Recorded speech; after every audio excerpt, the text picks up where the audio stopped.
Welcome to Comic and Screen. I'm Sam Otten, and I'm joined once again by my guest Jason Book from houseofjb.blogspot.ca, which means Canada. Jason, thanks for being here. Anytime, Sam. How you doing? Pretty good. I'm excited now. So this is a little bit of old news, but it's looking forward to the future, so it's still relevant to be talking about Warner Brothers' slate of movies based in the DC Comics universe. So they now have a plan that they're finally kind of being confident and moving forward with. Okay, we like how Man of Steel started things off. We like what Zack Snyder did. We're gonna make a long-term plan and count on these DC properties being a good bet. Good bet for the future. So we've got a list of movies. We're going to talk about them.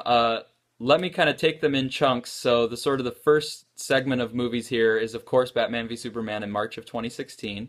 Yep. But in 2016 now, we also have Suicide Squad, and the director attached to that is David Ayer.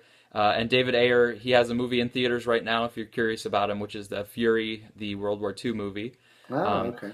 And then following up in 2017, we get Wonder Woman in a standalone movie, and then Justice League Part 1. So let's start with those, the first four. We've talked a lot about Batman v Superman, so maybe Suicide Squad, Wonder Woman, Justice League. What catches your eye out of that, Jason?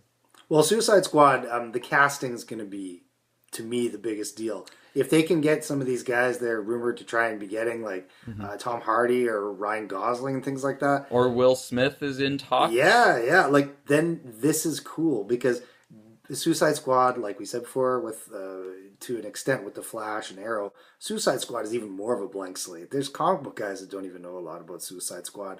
It's a cool idea if they get the right cast and play up the fact that these guys are basically like, like I guess kind of like the Dirty Dozen, right? Like where they thought they were expendable and different setting, obviously, but that make it a good movie first and then happen to be set in a super universe second. That's going to be something really promising. As far as the other ones go, let's see here.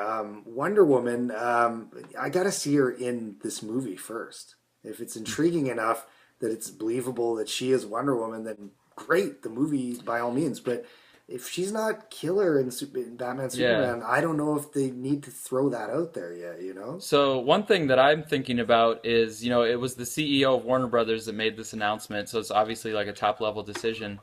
And a lot of Wonder Woman's filming for Batman v Superman was like way back in June and like April, May, June. So I'm feeling like WB has been watching her dailies and watching the footage and like watching what she's putting together. So they must feel like it's looking pretty good for them to make this kind of investment and to have Wonder Woman pretty early on in the lineup. So to me, that gives me some confidence. At least for them, they feel like she's looking like she's going to work out as Wonder Woman. Yeah, I hope so. I've got high hopes.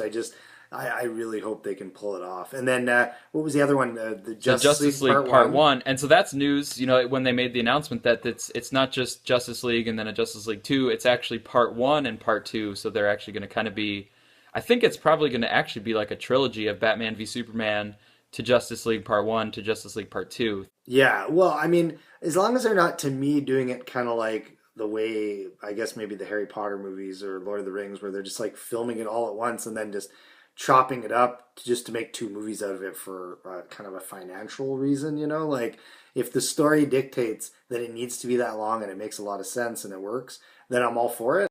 But I don't know, part of me thinks like this whole slate, it's really cool to hear, but I think they might be jumping the gun on some of these things, like, wait and see how these things do before you make this huge plan, Yeah, I mean, but it is just a plan. So to me, the way I take it is this is how they're laying things out, but there's no reason or there's no law preventing them from making changes. Like True. If we get 2 years down the road and then they decide, Green Lantern in 2020, we actually don't want to do that, they could just take that off, and that wouldn't, Yeah, for sure. I feel like they're showing some confidence in the first part of the plan, at least, like I said, with Wonder Woman, and then having Zack Snyder continue on to Justice League. So I feel like they are showing some confidence in what Zack Snyder's done for Man of Steel and now Batman v Superman. Yeah, I would agree with that, sure. To go back to Suicide Squad, I agree with you that it's nice to have this one coming out early because it is a different angle. It's, kind of taking the bad guys and then putting them into a situation and kind of following them through or rooting for them. Yeah. Like Marvel hasn't done anything like that to have us kind of rooting for this team of villains getting kind of a second chance or getting a, Hmm. so I think that'll be, I think, a really unique entry into the kind of like, superhero comic book canon of movies. Yeah, and there's a Um, lot of cool characters they can pick from that have been in the book for yeah, throughout the years, right?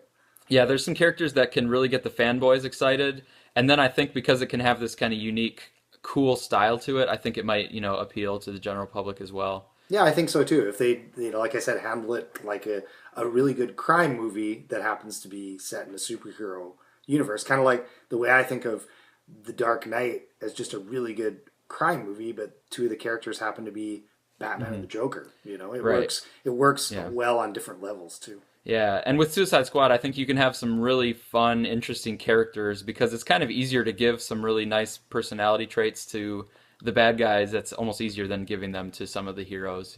Yeah, totally. Um, And then what was the fourth movie you mentioned there? I just so wasn't. well, Justice League was the fourth. So Oh, right. Okay. let's, yeah, we'll go on from there.